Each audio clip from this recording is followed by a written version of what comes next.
हजारों ख्वाहिश ऐसी कि हर ख्वाहिश पे दम निकले, बहुत निकले मेरे अरमां फिर भी कम निकले।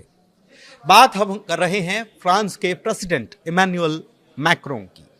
यूएन में जिस तरीके से उन्होंने घेरना शुरू किया और यूएस प्रेसिडेंट को जिस तरीके से अपने अंदाज में जवाब दिया, उन्होंने कुछ कहा तो उसका जवाब वो देते हुए नजर आए। तो क्या ख्वाहिश रखते हैं इमैनुअल मैक्रों, इसी के बारे में आज हम समझने वाले हैं। और मेरे साथ मेरे सहयोगी अंकुर त्यागी मौजूद हैं। सीधे उनके पास चलते हैं। हसरतें बढ़ रही है सर, मैक्रों की हसरतें बढ़ रही हैं, कैसे देख रहे हैं? देखिए, फ्रांस और बाकी ब्रिटेन और बाकी और कंट्री कहीं ना कहीं डोनाल्ड ट्रंप की जो पॉलिसीज है उससे इत्तेफाक नहीं रखते। सामने चूंकि खुल के विरोध नहीं कर सकते, लेकिन कहीं ना कहीं मन में एक टीस है कि ग्लोबल जो पोजीशंस थी पहले प्री ट्रंप इरा, वो अब बिल्कुल बदल गई है, क्योंकि ट्रंप अब हर चीज़ का एक क्रेडिट लेना चाहते हैं।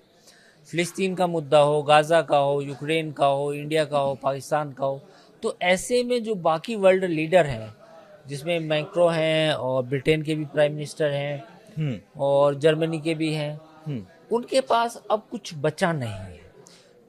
इसलिए कुछ कंपल्शंस भी हैं फ्रांस की, क्योंकि एक बड़ी पॉपुलेशन, मुस्लिम पॉपुलेशन रहती है फ्रांस में। दूसरा, उनके जो जिस पार्टी की से वो ताल्लुक़ रखते हैं वो एक सोशलिस्ट पार्टी है, तो ये भी एक उनकी मजबूरियां हैं या एक बाध्यता है। अब फ़िलिस्तीन के मुद्दे को जिस तरह फ्रांस ने उठाया है वो बहुत अच्छा उठाया है, उसकी मतलब तारीफ हो सकती है। बट जब तक अमेरिका और इजराइल इस मुद्दे पर फ्रांस का साथ नहीं देते, तब तक ये बहुत बड़ी मतलब एक तरह से बड़ा रोड़ा रहेगा इसमें। लेकिन फिलिस्तीन को मुद्दे से ज्यादा मौका मान के इमैनुअल ने काम किया है, आपको नहीं लगता ऐसा हाल के दिनों में? देखिए, अगुवाई तो वही कर रहे हैं। बिल्कुल आपने सही सवाल पूछा। फ्रांस की भी पूरी दुनिया में फ्रेंच कॉलोनीज रही हैं, नॉर्दर्न अफ्रीका से लेके बाकी दुनिया भर में, इंडिया में भी एक फ्रेंच कॉलोनी थी।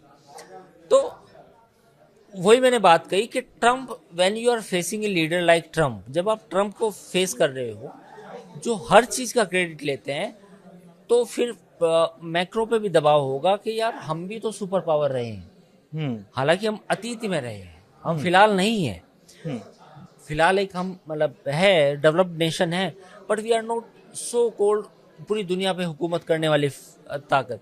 तो फिर उनको भी दिखाना पड़ता है, कुछ कुछ मुद्दे ऐसे पिक करने पड़ते हैं कि उनका रेलेवेंस बना रहे ग्लोबल पॉलिटिक्स में। तो वो वही है, फ्रांस ने जो किया है वो अपने आप को स्ट्रेंथन करने के लिए, अपनी ग्लोरी को अचीव करने के लिए किया है। नहीं, लेकिन आपको ऐसा नहीं लगता कि फ्रांस इससे ज्यादा हसरत, या इमैनुअल मैक्रों जो है वो ज्यादा हसरत पाले हुए हैं? मेरा कहने का मतलब ये है कि जब वो कहते हैं ट्रंप की नेटो से हम अलग हो जाएंगे, नेटो के अस्तित्व, अभी उन्होंने हाल ही में कहा कि यूक्रेन से युद्ध लड़ना है तो नेटो को हम हथियार दे रहे हैं और नेटो हैव टू पे अस।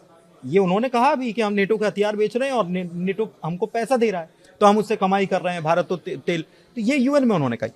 मैं ये कहना चाह रहा हूं कि ऐसा लगने लगा है यूरोप को कि अब हम अमेरिका की तरफ भरोसा नहीं कर सकते। मतलब ये कब नैया डुबो देंगे, कब लुटिया डुबो ले जाएंगे, कुछ कहा नहीं जा सकता। ऐसा लग रहा है? नहीं, बिल्कुल आपका सवाल बिल्कुल वाजिब है, और आपके सवाल में इसलिए दम है कि कतर पर जब हमला हुआ, जब आपने उन्हें बड़ा सा एक गोल्डन प्लेन आपने भेजा, $100 बिलियन से ज़्यादा समझौते करे अमेरिका के साथ, उसके बावजूद दोहा में अटैक हो जाना, और वो भी अमेरिका की मतलब उसकी जानकारी में हो जाना, तो उसके बाद जो एक ट्रस्ट का, फिलहाल देखो पुनीत, इसमें एक समझने की बात है कि ट्रंप के साथ कहीं ना कहीं ट्रस्ट का डेफिसिट है पूरी दुनिया में। कोई भी किसी भी मुल्क का सरबराह हो, वो कहीं ना कहीं उसको लगता है कि यार ट्रंप कुछ भी कर सकता है। तो ये बिल्कुल आपकी बात से बिल्कुल सहमत हूँ कि कहीं ना कहीं यूरोप को भी लग रहा है कि भाई अब अपनी सुरक्षा अपने हाथ,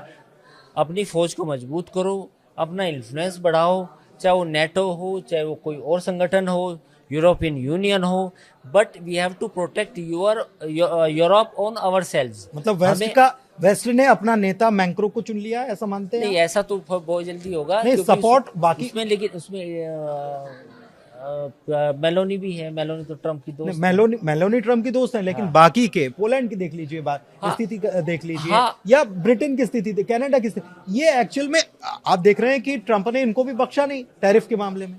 हाँ बिल्कुल, ये बात आपकी सही हो सकती है कि कहीं ना कहीं जो यूरोप है, यूरोप की अगर हम बात करें तो यूरोप में फ्रांस अगुवाई करता हुआ नजर आ रहा है। ये मैं बिल्कुल आपकी इस बात से कहीं ना कहीं लीड कर रहा है। जर्मनी उस तरह से नहीं कर रहा, ब्रिटेन ने कोशिश कर रहे हैं, लेकिन वो ब्रिटेन उस तरह से, ब्रिटेन सेकंड पोजीशन पे लीड कर रहा है, ये कह सकते हैं। हाँ सेकंड पोजीशन, सेक्रेटरी के लिए शायद वो लड़ रहा है। हाँ, लेकिन पोलैंड और बाकी मुल्क जो हैं वो इस बात को मान के चल रहे हैं कि अब यूरोप का भी आपको एक यूरोप में प्रासंगिकता उसकी रहना मतलब चाहिए। यूरोप में जो पुनर्जागरण हुआ था, हाँ, तो वो दोबारा करने की जरूरत है। अच्छा एक चीज कि हसरतें अपनी जगह, मैक्रों की अगर हसरतें हैं कि वो लीड करें, ठीक है, लेकिन वो इतनी क्या जिम्मेदारी संभाल पाएंगे, ये एक मेरा बड़ा सवाल है कि वो क्या जिम्मेदारी संभालने की पोजीशन में हैं क्या अभी।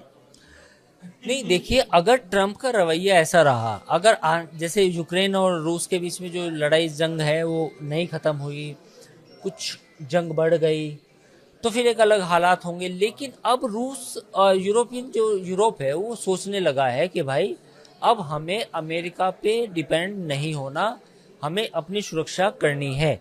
क्योंकि यूक्रेन का युद्ध 2.5 साल से चल रहा है, 3 साल हो गए। इतना लंबी लड़ाई अगर कभी यूरोप के किसी कंट्री में हो जाए रूस की, तब क्या होगा? क्योंकि रूस उनके मुहाने पे खड़ा है। तो मुझे लगता है कि आने वाले समय में जो यूरोप है वो अपनी सुरक्षा के बारे में जरूर सोच रहा है, जरूर चिंतित है, और अमेरिका पर अब वो डिपेंड नहीं होना। अमेरिका पर डिपेंड भले ही ना होना चाहता हो, लेकिन एक मुखिया की भूमिका से अगर किसी को हटाने के ये खेल चल रहे हों तो अमेरिका को खबर तो लग रही होगी। मैं ये इसलिए समझना चाह रहा हूं कि फ्रांस में अभी जिस तरीके का प्रदर्शन हुआ है, सत्ता विरोधी प्रदर्शन, तो ये वहीं का जागरण है या फिर प्रायोजित है? देखिए, प्रायोजित इसलिए है क्योंकि आप समझ रहे होंगे मैं क्या कह रहा हूँ। CIA पूरी दुनिया में जाना जाता है इंटरफेरेंस के लिए। अभी नेपाल में जैनजी का प्रोटेस्ट हुआ, उससे पहले बांग्लादेश में हुआ, श्रीलंका में हुआ, आपके चारों तरफ हो चुका है, यानी कि इंडिया की तरफ। इटली में भी चल रहा है, इटली में भी फिलिस्तीन के नाम पर चल रहा है, लेकिन चल तो रहा है। हाँ चल तो रहा है। अब देखना, अब ये बातें तो अभी सामने नहीं आई, पुख्ता सबूत तो नहीं आए, पर हाँ ये स्पेकुलेशन तो है कि कहीं ना कहीं जो अनरेस्ट है फिलहाल फ्रांस में, वो पॉलिटिकल अनरेस्ट है। वो एक वैसा अनरेस्ट नहीं है कि भाई फिलिस्तीन के नाम पे हो रहा तो वो फिलिस्तीन का मुद्दा है, नहीं, या अफ्रीकन इमिग्रेंट्स का कोई इशू है, वो नहीं। कहीं ना कहीं जब धुआं उठता है तो आग तो कहीं लगी होगी। तो अभी तो सामने नहीं आया खुल के मामला पूरा कि भाई ये इसके पीछे क्या वाकई में CIA है या कोई बाकी लोग हैं, लेकिन आने वाले इस वक्त अलाई जो हैं उनके काम करने वाले भी हो सकते वाले हैं हैं कुछ। क्योंकि देखो, ट्रम्प एक राइट विंग है। आपने देखा होगा कि जर्मनी में भी चुनाव जीतते जीतते वो हार गई। नाम भूल रहा हूँ, ली पेन।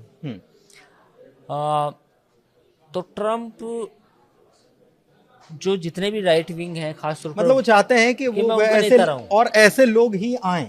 हाँ, ऐसे लोग ही अगर सत्ता में आएंगे तो बहुत अच्छी बनेगी। हाँ, खूब रंग जमेगा जब मिल बैठेंगे अपने जैसे, यार वो क्या उनकी विचारधारा वाले। अच्छा एक चीज और कि हम ये देख रहे हैं कि यूक्रेन के साथ रशिया का कॉन्फ्लिक्ट जो चल रहा है, और बीते 1 साल से, बीते 8-10 महीनों से, क्योंकि हम इसको कवर कर रहे हैं लगातार, तो 8-10 महीनों से कुछ अगवा बनने की ज्यादा कोशिश फ्रांस कर रहा है। तमाम बैठकें बुलाई, कई बार बैठकें बुलाई, उतनी कामयाबी शायद फ्रांस को उसमें मिली नहीं, क्योंकि फिर अमेरिका तक मामला पहुंच गया, फिर अमेरिका ने इंटरवील करना शुरू कर दिया, क्योंकि ज़ेलेंस्की को लेकर कई बार मीटिंग उन्होंने की। ये अब फिलिस्तीन को उन्होंने देखा कि ये मतलब ट्राई तो उन्होंने वहां पर भी किया, लेकिन फिलिस्तीन में अब उन्होंने अपना फाइनल दाम चल दिया इमानुएल ने। फिलिस्तीन एक बड़ा इशू है, नो डाउट। जिस ब्रिटेन ने फिलिस्तीनियों को उजाड़ा, उस ब्रिटेन ने फिलिस्तीन को अभी मान्यता देने की ऐलान किया। फ्रांस बिल्कुल ये सब बेसिकली लेवरेज लेना चाहते हैं पूरी दुनिया की पॉलिटिक्स में। हाँ ये बात सही है कि फ़िलिस्तीन को लेकर समर्थन जुटना चाहिए, इसमें कोई बुरी बात नहीं है, पर पॉइंट ये है कि ये सब हो रहा है यूरोप का रिलेवेंस बनाने के लिए, क्योंकि ट्रंप ने जिस तरीके से फिलिस्तीन को एक तरह से खारिज कर दिया, तो पूरे यूरोप में भी एक अच्छी खासी मुस्लिम पॉपुलेशन रहती है, तो मुझे लगता है कि रेलेवेंस बना रहे फ्रांस में मैक्रो का या उनकी पार्टी का, ब्रिटेन में भी उनकी पार्टी का। तो जितने भी लिबरल्स हैं उनको लगता है कि अगर हमने फ़िलिस्तीन का इशू छोड़ा तो ये उनके लिए दिक्कत होगी, तो उनकी इंटरनल पॉलिटिक्स का भी दबाव है, ट्रंप के सामने दिखाना भी है कि हम कुछ कर रहे हैं, हम इंडिपेंडेंट हैं। लेकिन हम as a ये European- यूएन में जब ट्रंप ने बोला तो ट्रंप ने उन्होंने यूएन के होने पर ही सवाल खड़े कर दिए। ये बड़ी हैरानी की बात है। ट्रंप ने ऐसा कहा तो आप हैरान क्यों हैं? नहीं, मैं इसलिए हैरान हूं क्योंकि उसका जवाब इमैनुअल मैक्रों जो हैं उनकी तरफ से कहा गया कि प्रासंगिकता बनाए रखना भी तो हमारा काम है। मतलब एक एक बात को उन्होंने काटा है अपनी बात से। उन्होंने कहा कि ठीक है, हम इजराइल को मान रहे हैं लेकिन फिलिस्तीन को आपको मानना पड़ेगा। तो ये चीजें जो हैं, ये टकराव ट्रंप और फ्रांस के प्रेसिडेंट के बीच में सीधा सीधा टकराव है। तो ट्रंप इसको झेल जाएंगे या खेल जाएंगे? आप ट्रंप इसको खेल जाएंगे, क्योंकि मैक्रो को भी वो पसंद नहीं करते। ये सब वो तो कल हमने देख लिया कि कल आपने देख नाराजगी ट्रैफिक आ रहा था, तो ट्रैफिक आ रहा, हाँ। तो मुझे लगता है कि वो इसको खेल जाएंगे। आने वाले वक्त में, आने वाले समय में ट्रंप मिडिल ईस्ट में, जैसे उन्होंने प्लान बनाया था गाजा टावर करके, वहाँ पे भी जैसे ट्रंप टावर है तो गाजा टावर बनाने की, तो अभी मुझे नहीं लगता कि ट्रंप के रहते हुए अमेरिका की पॉलिसी में फ़िलिस्तीन को लेके कोई चेंज आएगा। फ्रांस, ब्रिटेन तमाम कोशिशें करेंगे, उनको करनी भी चाहिए, लेकिन अमेरिका और इजराइल नहीं मानेंगे, ये भी सच है। लेकिन अभी मैं वाइंड अप का टाइम हो रहा है, लेकिन फिर भी मैं आपसे ये समझना चाह रहा हूँ, हाल ही में अभी जो ट्रंप ने मीटिंग बुलाई अरब देशों की, उसमें पाकिस्तान भी मौजूद था। कल की मीटिंग का अपडेट बता रहा हूँ। तो उसमें ट्रंप ने कहा कि हम गाजा का युद्ध अभी रोक सकते हैं चाहे तो। दूसरी तरफ वहां पर वो यूएन में क्या कह रहे हैं? यूएन में वो कह रहे हैं कि हम तो इजराइल को पूरा सपोर्ट करेंगे। हमास के ऊपर सबसे बड़ी बात की वो बदल गए, उन्होंने कहा है कि हमास जो है सारे बंधकों को रिहा करे, जबकि उन्होंने जो ऑफर किया था हमास उसी को लेकर चर्चा कर रहा था कतर में, और उसके ऊपर अटैक हो जाता है। तो ये एक मुंह कई बातें हो रही ना। ये तो नहीं, ये स्टैंड जो है ये कहाँ स्टैंड करेंगे ट्रंप दुनिया के सामने? ये तो देख रही है ना दुनिया। स्टैंड कहाँ कर रहे हैं ये बताओ। ये तो उनके हाथ से फिर चीजें फिसल रही हैं, खेल कैसे सकते हैं? तो नहीं, मैंने कब कहा कि खेल में जीतेंगे? खेल में जीतना एक अलग बात है, लेकिन खेल तो करेंगे ना। खेल तो सबके साथ खेल रहे हैं वो। रूस पुतिन को कहा कि जंग खत्म हो जाएगी, खत्म हुई? पुतिन मेरे दोस्त हैं, नहीं हुई। अलास्का में B-2 बॉम्बर से सलामी भी दी गई। दोस्त हैं, और उसके बाद फिर बोल रहे हैं यूरोप के देशों को कि आप उनके प्लेन्स को मारो। आप प्लेन्स को मारो।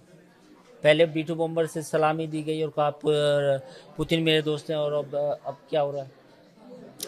तो खेलने का मतलब ये है। उस किताब का अगला पार्ट जिसका आपने सुबह आशीष के साथ चर्चा की, उस आपने कहा कि how to make a deal, उन्होंने बुक लिखी है, उसका अगला पार्ट अब वो इन चीजों से सीख कर लिखेंगे। लेकिन मुझे लगता है कि आई थिंक इसका जवाब हमें मिलेगा 1-2 साल के बाद। ये मेरा एनालिसिस है व्यक्तिगत, ठीक, कि ट्रंप कितने सफल हुए या दुनिया के सबसे असफल राष्ट्रपति हुए। ये सबके मन में सवाल है, वो ऐसा क्यों है, क्यों कर रहे हैं? देखो, मुझे ऐसा लगता है कि कहीं ना कोई strategy back of the mind है ट्रंप की। वो बार बार पूरी दुनिया को जो परेशान किए हुए, वो जो पूरी दुनिया को किसी को कॉन्फिडेंस में नहीं ले रखा उन्होंने, वो है। तो इट विल टेक टाइम, समय लगेगा ट्रंप को भी समझने में। आज मैक्रो भी परेशान है, पुतिन भी कहीं ना कहीं अलग माइंडसेट से गेम खेल रहे हैं, भारत को भी अपनी रणनीति अलग तरीके से बनानी पड़ रही है। पाकिस्तान जो कभी 2018 में ट्रंप ने बोला था कि Pakistan is a sponsoring the harbouring the terrorist, है ना, उसकी एड रोकी थी। आज वही पाकिस्तान फिर से उनका उनकी गोदी में जाके बैठ गया है। तो ये इतनी विशाल चीज़ें हैं, इतनी गहरी चीज़ें हैं, इसका एनालिसिस अभी एकदम से बता रहे हैं कि ट्रंप ऐसा क्यों है, तो ये $1 बिलियन क्वेश्चन है कि ट्रंप ऐसा क्यों है, उसके दिमाग में क्या। तो वो बुक का अगला पार्ट लिखेंगे जरूर, आएंगे वो बुक लिखेंगे, वो पता भी चलेगा कि मैंने ऐसा क्यों किया। वो समय आने पे पता चलेगा जब वो व्हाइट हाउस में नहीं होंगे। बट हाँ, ट्रंप का जो इस तरह का बदलाव है, जो इस तरह की सोच है, वो मतलब वो उसके पीछे क्या है ये पूरी दुनिया जानना चाहती है। पूरी दुनिया जानना चाहती है, लेकिन जवाब अभी तक मिल नहीं पा रहा है।